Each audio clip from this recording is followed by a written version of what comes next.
Welcome to session 2, Teaching Science. In our last session, we looked briefly at the disparity between how primary schoolers learn and the way we teach science to them. We also tried to pin down a definition of sorts for what science is. If you recall, we didn't quite agree on what science is. So in this session, we hope to settle on this and then extend the conversation to how science should actually be taught.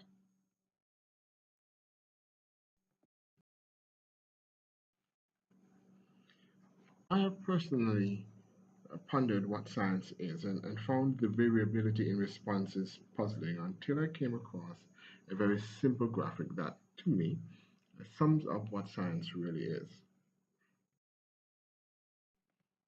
This diagram suggests to us that science is more than a body of facts or a way of finding out. It is actually an enterprise that has several dimensions. For instance, we have science as a way of thinking, science as a way of investigating, as a body of knowledge, and of course, there's its interaction with technology and society. With this in mind, and this new sense of what science truly is, I think we can now proceed to look at how science should actually be taught.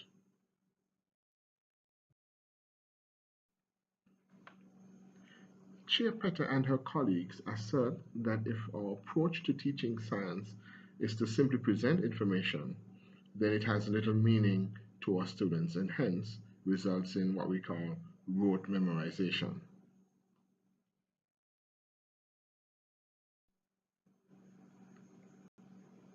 Instead, they counter by suggesting that teachers should really be engaging students in asking questions, making observations, describing events, conducting experiments to test the ideas about what they have observed against what is already known, and be given opportunities to share and communicate what they are learning, which in a sense is what we call inquiry.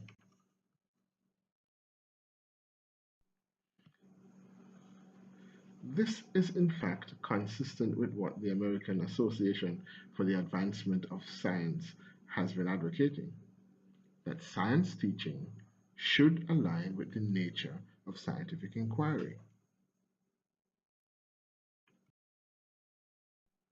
In a sense, we should be teaching science by inquiry, that is, by doing or discovering, as well as inquiry, that is, focusing on the process and not just on the content. Hence, our focus in this training program on inquiry-based science education is pretty much well established. Several of the strategies and techniques that have proven effective in inquiry-based science education are actually listed here. Strategies and techniques such as asking questions, the science process skills, discrepant events, the inductive approach, deductive approach, gathering information, and problem solving as well as science projects. I know what you're thinking. This all sounds good, but I can't do this. Doing projects and activities takes so much time. When are we going to be able to get to the curriculum? You're probably thinking, well, parents are going to complain that we are not moving fast enough. I know you're thinking, we don't have materials, equipment, or even the facilities at my school to do this kind of work. And you know that the students are going to be disruptive if I give them activities like these to do.